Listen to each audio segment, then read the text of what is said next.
napapansin sa iyong mga kapaligiran.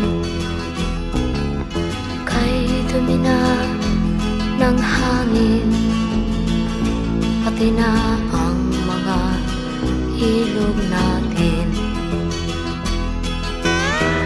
Hindi nga masama ang pag-unlad, at malayo-layo na rin ang ating narating. Ngunit masdan mo ang tubig sa dagat, dati kulay asul, ngayon'y naging itim.